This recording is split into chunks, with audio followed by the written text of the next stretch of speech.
So that's some stories about my sows. We won't call this the Doe Code. We'll call it the Doe Code / sow code. Well, you think you're ready?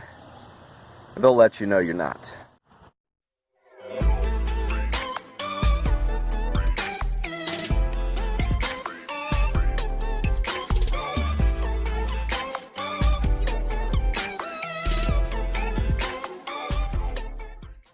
What's up, everybody? Bill with Honest Open Permaculture, Hop Farm. And this video is going to be about the Doe Code. I was tagged in a challenge by Square One Farms. Jess over there tagged me in a doe challenge. A what? And this is the first time I heard of the Doe Code. Jess shot me a message over on on Instagram. Said, hey, I tagged you in a video about the Doe Code. I said, great, awesome. What's the Doe Code? Little pig just got shocked. What's the Doe Code? And after doing a little research, seeing Jess's video, watching a couple other videos, I came to the conclusion that the Doe Code is mostly about goats, but I'm going to apply it to pigs. What it is when you get ready, when you're completely ready, your sow or your doe for goats is ready to give birth. She's close to going into labor, and of course she doesn't want to cooperate. You're ready, but she's not ready. So we're going to talk a little bit about some stories about these girls. Well, this girl, not that boy. I have a little Doe Code story for you about her.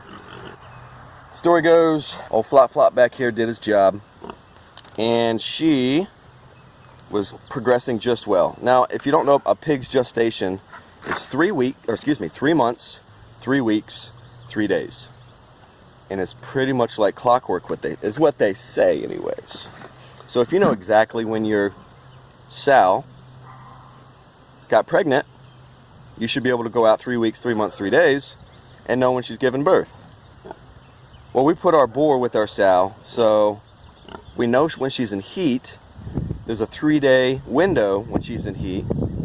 So, boom, we got a pretty good idea of when she's going to go into birth. So we set up, 3 months, 3 weeks, a couple days go by. We've got hay set up in her building that we built for her, just like this building, a pallet house.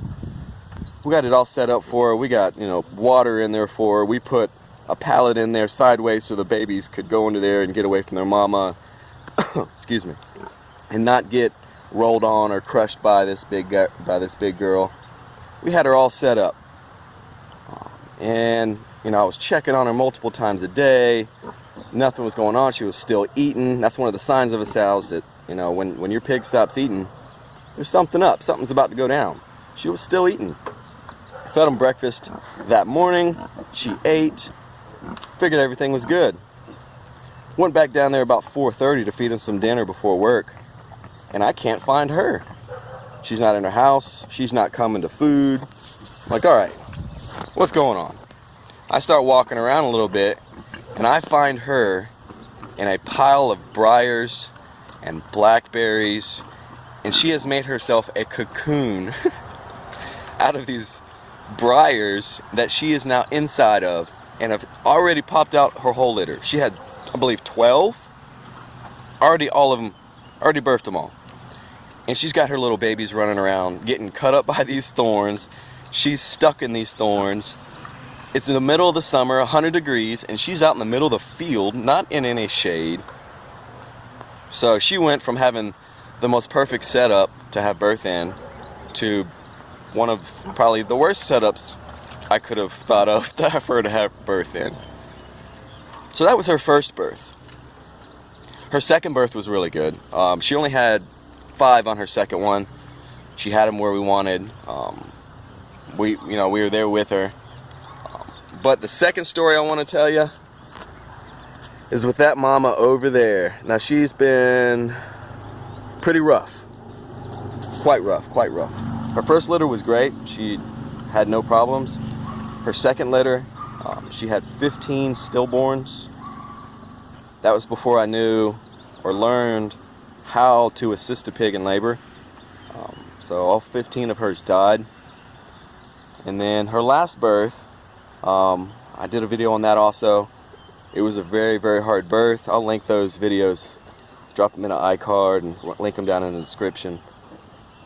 I knew last time, because last time she had so many, and none of them made it. I learned how to go in and pull the babies out. So that's what I had to do with just about every single one of. She had 13. I think I pulled 11 of them out. I think she pushed 2 of them out herself. And I'm gonna call this the sow code. The sow code, because the gilts, there's a gilt and a sow when it comes to pigs and pregnancy. A gilt is the pig on her first birth, hasn't had a litter yet. A sow is one after the first birth, or after the first litter, and now they just switched the name to a sow. Couldn't tell you why. It's just the way it is. Again, I was checking on her every day, checking on her multiple times a day, so I knew she was the one that had the problems. I had to work that night. Actually had to close at Papa John's, so I didn't get off work till 2 o'clock, 2:30ish. 30-minute drive home, so I didn't get home till 3ish. So I went down here about 3 in the morning to check on her, and she's in labor. She had some discharge coming out. So I come back up to the house, get my hot soapy water, get my gloves, get my towels, get all my utensils ready to get down there and get in there and help her if I need to. So I got all that ready to come down here. Oh yeah, this was not in the summer. This was during the polar vortex here in North Carolina. So it was in the teens, high teens, low 20s while she was doing this. That sucked. That sucked. It was cold, and when you have to go help a pig you have to go in and pull out some babies, you don't put clothes on your arms. You have to be bare skinned when you put that glove on to go in. I'm not trying to mess all that stuff up going inside of her. All those clothes get all nasty and everything. So I had a t-shirt on for most of the time when it was like 18 degrees outside. So that really sucked.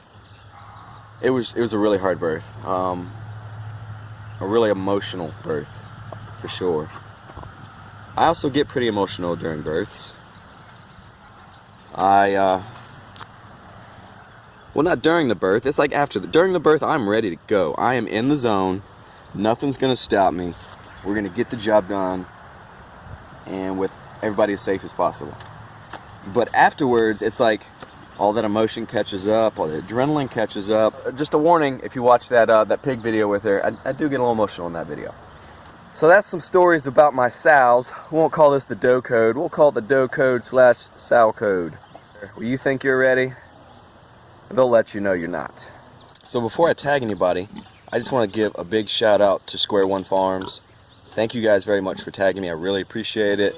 I enjoyed jumping on this collaboration. Go over and check out their channel, Square One Farms. Let them know Bill from Hop Farm sent you. Also check out Windmill Farms. They're the one that started this collaboration. And go over there, check out Windmill Farms, give them a subscription, watch a few of their videos, and tell them Bill from Hop Farm sent you. Now, as you may tell, it is the next day. I didn't finish this tagging part because I just didn't have someone to tag at the moment. And actually, I'm still looking for someone to tag. So if you're watching this and you thought, man, this was a good idea, I'd like to tell my story about some of the animals we've had on the farm and their birth and what we've had to go through. So maybe other people can learn, other people can get the experience through you, and if they come into that situation, they can, they've heard it before, and it'll be easier to get through it. So that's who I'm tagging. I'm tagging you. If you're watching and you have an animal birth story, let us know. Alright, y'all, that's all I got for you. If you enjoyed this video, make sure you give it a big thumbs up, subscribe, and share this with a friend. Later, y'all.